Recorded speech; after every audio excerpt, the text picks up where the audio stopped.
বোনকে নিয়ে এসেছি আপনার বাড়িতে 4 বছরের এই যে একটা গ্লানি মুছে আজকে নিয়ে আপনার কেমন লাগছে? দিদিরা আমাকে যে সহযোগিতা করে আজকে আমরা আজকে ফিরে নিয়ে আসতে পেরেছি, আজকে এই দিদিদের কাছে আমি কৃতজ্ঞ। আর কি বলে ওনাদের ধন্যবাদ জানাবো সেই ভাষাটা আমার শরীর নেই। সীমাদের টিমরা যেভাবে আমাকে যেভাবে হেল্প করেছে, হেল্পের কখনোই মূল্য দেওয়া অনুভূতি করা যাবে না। কিভাবে আমি এখান থেকে আমার লাইফকে আমি ফিরিয়ে নিয়ে এনে আমার কাছে মানে মনে আশা ছিল যে আমার ফিরে আসবে। আমি এরকম কখনোই ভাবতে পারিনি যে পরিস্থিতি আমাদের তৈরি হয়ে গেছিল যে আমি কখনোই ওকে আর ফিরে পাবো, সেরকম কোনো আশা আমার কাছে ছিল না। সেখান থেকে যেভাবেই হোক আজকে সীমাদির কাছে দুয়ারে পৌঁছেছি, সেখান থেকে সীমাদি আমাকে যেভাবে হেল্প করেছে, যেভাবে সেশন দিয়েছে। একটা মা তো একটা সন্তানকে জন্ম দিয়ে খাইয়ে পাঠাতেন, তার থেকেও বড় জিনিস হচ্ছে তার একটা সংসার ভেঙে যে গড়ে দেওয়া। এর থেকে বড় জিনিস মনে হয় পৃথিবীতে কিছু নেই। তার থেকে যদি কিছু থাকে সেটা যেন সীমাদিকে দেওয়া হয়। ঠিক আছে, তোমরা ভালো থাকবে সবাই। আমাদের বেশ শান্তি লাগছে তো, কাটবেন না কি ভালো লাগছে আমার, কেন আর সংসারটা ভেঙে গেছে। এখন মেয়ে কথা যদি না শোনে, সে কি চাইছে তার মনের কথাটা আমরা শুনি। শোনার পরে যদি তার মনে হয় না আমি সংসারটা করবো না, তাহলে সেইভাবে সেখান থেকে বেরিয়ে আসতে হবে। বাবাকেও ডাকুন, সবাই সামনে থাকুন, সবার সামনে একটা ডিসিশন হয়ে যাবে যদি সংসার না করে।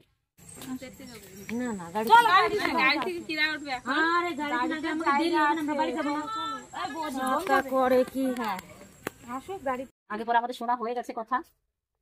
তা বাবা আমাকে কথা দিয়েছিল যে আমি একটা ডেট করে আপনাদেরকে জানাবো, মেয়েকে একটু বুঝিয়ে করি আমি পাঠিয়ে দেবো। সেই ডেট তো আজকে গত 6 মাস, বোধহয় 4 মাস হয়ে গেছে। তো এর মধ্যে আমাকে জানাইনি বাবা। ঠিক আছে, তো ভাই বাড়িতে এসছে, আমার আগেই ওর সঙ্গে কথা হয়েছিল। আমি যদি বাড়িতে আসছি, যাই হোক, যে যাই বলুক, সংসার করুক আর না করুক, যাই হোক না কেন, আমি তো ওকে নিয়ে সংসার করবো। এইবার আপনি একটু গিয়ে জিজ্ঞাসা করুন যদি সংসার করে ফিরে আসুক আমার সংসারে, আর যদি না করে সেটাও বলুক, কিন্তু এইভাবে আর নয়। এইভাবে দুইজন দুই জায়গার ছেলে মেয়েগুলো অমানুষ হয়ে যাচ্ছে। তুমি তো নিজেই দেখো হয়ে গেছে, হয়ে যাবে কি, বাবা যাচ্ছেই বা কি কথা হচ্ছে। বাবা বিদেশ করে বেড়ায়, দেখভালের দায়িত্ব ছিল তোমার। তুমি তোমার কাছে ছেলে মেয়েকে রেখেছিলে কন্ট্রোল করার জন্য, তুমি কিন্তু আমার কাছে রাখিনি, আমি আমার কাছে রাখেও নাই। তুমি পারোনি, টাকা দিয়ে পয়সা দিয়ে মানে ওদের মাথা একবার পুরো কিনে নিছে। মাথা কিনে নেয়নি, বা টাকা পয়সা দিয়ে মাথা কিনা যায়। বাবা মার সন্তানের আদর, বাবার আদর, স্নেহ দিয়ে ভালোবাসা দিয়ে করেছে। কথা বলে ছেলে মেয়ের সঙ্গে, ছেলে মেয়ে বলতে পারবে না যে আমার মা আমার সঙ্গে, আমাদের সঙ্গে এরকম ভাবে সেটাকে বাবা দুদিন কথা, বাবা তো প্রতিনিয়ত কথা বলে না, 2-4টে কথা হয়তো বলে, বা কোনো কিস্তিতে কথা বলে, সেটা যাই হোক, সে যে পার্টি হয়েছে। এখন বিষয় হচ্ছে যে তুমি সংসার করবে কি করবে না। আমি করবো না, সংসার করবে না। আচ্ছা, সংসার যখন করবে না, একদম ফাইনালি ভেবে নিয়েছো? হ্যাঁ, আমি ফাইনালি করবে না। খানে থাকবে সেখানেই আমি আসি। ছেলে তো বলছে মা তুমি ফিরে চলো, মেয়েও বললো যে মা ফিরে যাক, আমরা যাবো। কোনো বলি আমি যাবো না। মেয়ের সঙ্গে কথা হলো, মেয়ে বলছে যে যেটা করবে ছেলে মেয়ে, আমি তোমাদের কারণে দুটো ছেলে মেয়ে কিন্তু বেদারা হয়ে গেছে, একদম ভেসে যাচ্ছে একদম। বাচ্চাদের দিকে তাকাবে না, বাচ্চাদের দিকে একটু তাকাও। অনেক তাকিয়েছি, নিজেদের জীবন আল্লাহ সকাল্লাহ বিসর্জন দিয়ে বাচ্চাদের দিকে তাকাও, সংসারটা করো। আমি 1 সপ্তাহ যাও ওখানে সংসারটা করো, যদি কোনো রকম কোনো কিছু হয়। আমি কারোর আর সুযোগ দিতে চাই না। আমি সেই ছোট্টবেলায় আমার বিয়ে হয়েছে, সেইখান থেকে আমি সবাই সুযোগ দিয়ে গেছি। আমি এখন আর কারোর সুযোগ দিতে চাই না। সুযোগ দেবেন না। আমরা বলছিলাম তুমি একবার চেষ্টা করো, বাইরে থেকে চেষ্টা আমি 1000 বার করে দেখেছি। একটু চেষ্টা করো, আমাদের হাত ধরে একবার চেষ্টা করো। আমি থানায় গেছি, তোমার মতো করে করেছো, আমাদের হাত ধরে গেছি কেস করতে, সেই কেস করি নাই, আমি চলে আইছি বাড়ি। কথা হচ্ছে তুমি আমাদের হাত ধরে একবার একটু চেষ্টা করো, বোন। একটা সপ্তাহ গিয়ে দেখো, যদি তোমার মনে হয় না দিদি আমি এখানে থাকতে পারছি না, আমি তোমাকে আবার নিয়ে এসে বাপের বাড়িতে রেখে যাবো। তুমি কি বলছো বলো, তোমার বক্তব্যটা বলো ওখানে স্পষ্ট ভাষায়। আমি তো নিয়ে সংসার করতে যাচ্ছি। নিয়ে সংসার করবে? কি অত্যাচার করেছো ওর প্রতি? ও যে একটা এলিগেশন আনলো, কি করেছো? আমি কি অত্যাচার করেছি? আমি বিদেশে থাকি, ওর সঙ্গে অত্যাচার করার টাইম কোথায় পেলাম? ওই যে বলছে যে আমাকে অত্যাচার করেছে। কি অত্যাচার করেছে বলুন নিজের মুখ থেকে। যে আমি বিদেশে থাকি, আমি আজ 10 বছর, আমার পাসপোর্টে শেষ হয়ে গেছে, 10 বছরই বিদেশ। হয়তো বাড়ি আসি 1-2 মাস যা থাকি, ছুটিতে আবার চলে যাই। এই করেই আমার লাইফটা কেটে গেছে। তার আগে আমি দেশের বাড়ি, আমি ওকে একটা কথা বলেছিলাম, সেটা হচ্ছে দেখো আমি ইনকাম করে দেবো তোমাকে, তুমি সংসার করতে হবে, যা জমাবা তোমার কাছে, যা থাকবে তোমার কাছে। এবার সেখান থেকে এইভাবে হয়ে আমিও কোনো হিসাব ফিসাব তেমন একটা দেখিও না। আমি বলছি যা আছে, ছেলে মেয়ে বড় হচ্ছে, দেখছি চোখের সামনে, কিন্তু চুপচাপ রয়েছে। যা হোক, আমার ঘর বাচ্চা ছেলে মেয়ে আছে, শান্তি করে থাকবে, সংসার হবে, আমিও সব কান দেবো না। বাইরে কথা কান না দিয়ে আমি আমার মতো কিন্তু একাই দাঁড়িয়েছি। ওকে নিয়ে সংসার কোনো বাড়িতে বাবার সঙ্গে প্রথম বাবা মা ভাই বোন ছিল, অনেক অসুবিধা হতো। এই বাড়িতে, এই ঘরের পিছনে, এই যে ঘরটা না, এই ঘরের পিছনে এইখানে আলাদা খেতাম ওকে নিয়ে, এখানে থাকতাম। ওই যে মাঠে কাজ করে জমি করে, ওই লোকেরই জমি, এই যে ওর শ্বশুরের জমি, ওনার শ্বশুর কাজ করেছে এখানে বসে। ওকে নিয়ে ভালো থাকবো বলে, ও ভালো যেখানে থাকবে সেখানে বসে। কিন্তু সেইগুলো তারপরে কি হলো, এখান থেকে বলো আবার বাড়িতে চলে গেলাম। বাড়িতে গিয়ে বাবা মার সঙ্গে একটু অশান্তি হয়, বা ওই যেভাবে চলে বাবা মা বাড়িতে থাকলে বাবার প্রতি কিছু কি বাবার পরে দুটো কথা বলতে পারি। বাবাকে তো ধরো, তো মারা তো যায় না, না বয়স্ক যাবে, মানুষ। বয়স্ক মানুষ, এবার হয়তো দুটো বেশি কথা বলতে পারি, বা বাবার সাথে বেশি কথা বলা সম্ভব হয় না। এবার এটা বললাম, বাবা তুমি এই ধরনের কথা বলো কেন, এটা কেন, এগুলো বলে হয়তো মিটিয়ে দিলাম। তো সব মনে রাখো না, চুপচাপ থেমে যাও, তোমার ইয়ে আছে, অত কিছু ধরতে হয় না। বাড়ি একটা সংসার করতে গেলে আমাদের তো আর মা নেই বা আমাদের কেউ নেই, বাবা আর একটা ভাই। তো একা বাড়িতে আমি টাকা দিই ব্যাংকে তোলে, আমি বলি কি হিসাব করে চলো, হিসাব করে চলো।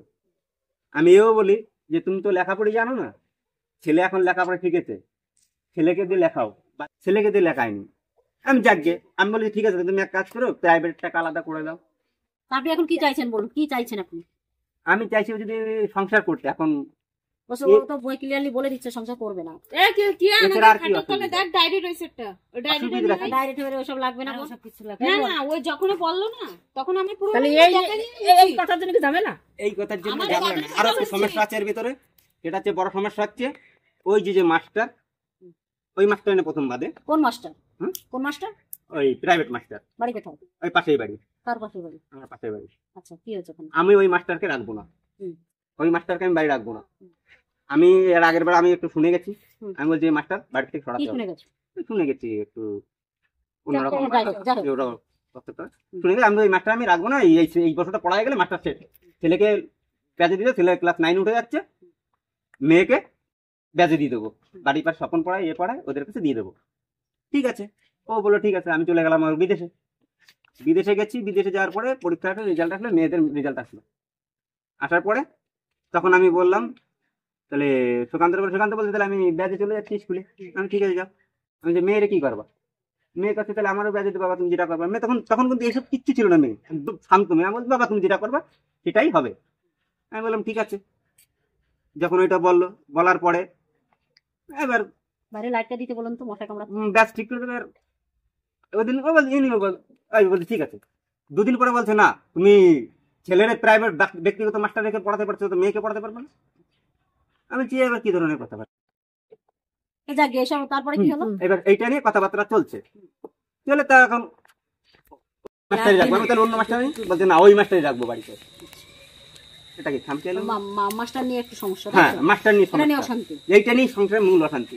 সেখান থেকে বিচ্ছেদ। সেখান থেকেই এই বিচ্ছেদটা সমস্যা হয়েছে। হচ্ছে। ওইটা নিয়ে কোনো গন্ডগোলই হয়নি আমাদের মধ্যে। হয়েছে ওইটা নিয়ে ওইটা নিয়ে গন্ডগোল গন্ডগোল, হয়েছে, সেটা তখনই চিন্তা চলে করবে না। আর সেটা প্রমাণ দেবো আমি এখানে আমাদের আসছি। বাড়ি গন্ডগোল হয়েছে, আমার শ্বশুর বাড়ি হরিসভা দেবে। হরিসভা দেবে, তাই জন্য লোক ডেকেছে। আমার সঙ্গে কথা বলে না ভালো করে, তার লোক ডেকেছে। তা আমারে বলে নিজে বাড়ি অনুষ্ঠান করবো, তো তুমি গুছাই টুছাই রাখবে আমার বাড়ি, আমি তোমার বিটারবো। পাড়ার লোক ডেকে এনে তুমি পাড়ার লোকে কেন ডাকে নিয়ে আইছো? আমার কথাটা হচ্ছে ওইখানটায়, তুমি কেন পাড়ার লোক ডাকে নিয়ে আইছো? আজকে আমরা মারামারি করবো, কাউকে আমরা মিশে যাবো। এর মধ্যে স্বামী স্ত্রীর গন্ডগোল কিন্তু তখন চলছে, ওই- মাস্টার নিয়ে, ওইখানে তার মধ্যে ওই চলছে মাস্টার নিয়ে কোনো চলতে বাবা এই গন্ডগোল কাজটা নাই। বলেছে, বলি যে অবশ্যই হয়েছে। মাস্টার নিয়ে কেন গন্ডগোল হয়নি চৈত্র মাসে? এত গন্ডগোল যখন হয়েছে, না না বাদ আমি একটু বলে নি এর মধ্যে, যখন চৈত্র ছেলে বলেছিল, আবার কথা বলতে পারো, মেয়ে আছে মেয়ের কাছে জিজ্ঞাসা করতে পারো, বন্ধ করে দেওয়া হয়েছে। তারপরে 1 বছর হয়ে গেছে, রেজাল্ট খারাপ করেছে। তারপরে মেয়ে বলতেছে যে কি, ছেলে বলতেছে এরকম ভাবে পড়াশোনা করলে পরে কি আর হবে? পড়তে যায়, পড়তে বসে না। ছেলে মেয়ের পাট চুকে গেছে, ওটা থাক। ওই বিষয়গুলো মানে যখন বাড়ি আমার এসেছে, কিছু হয়নি, চুপটি চাপটি ব্যাপার থেকে বড় আকার নিয়ে এসব কোনো ব্যাপার না, সংসার ভাঙার কারণ হতে পারে না।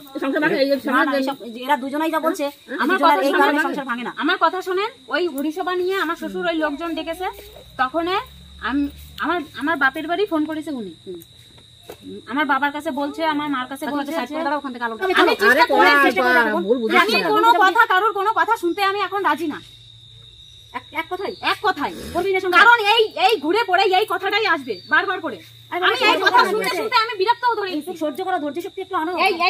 এই বছরের রমজান নাকি শরীর থেকে আমার যাবে, কথা একটু শোনো, ধৈর্য ধরো। এই কথা এই কথাগুলো যদি তোমরা না শোনো তোমরা বুঝবা না, কারণ উনার কাছে তো শুনেছো। আমি শুনেছি তো, তোমার কাছে হ্যাঁ। কথা বলে শুনে গেলাম সব এই কথাগুলো আমার ভালো লাগে না শুনতে। তারপরে আবার লোক বিদেশে কথা দেশ, এই ঠিক আছে ছাড়ো। পুরো আশেপাশে দিয়ে বলে বেড়াইছে মার্ডার করে দেওয়ার কথা, মানে আমরা মারে দেবে, লোক ঠোক ঠিক করেছে, আর এসব আর দুনিয়া ভরে বলে বেড়াইছে আমি বাজে, আমি খারাপ।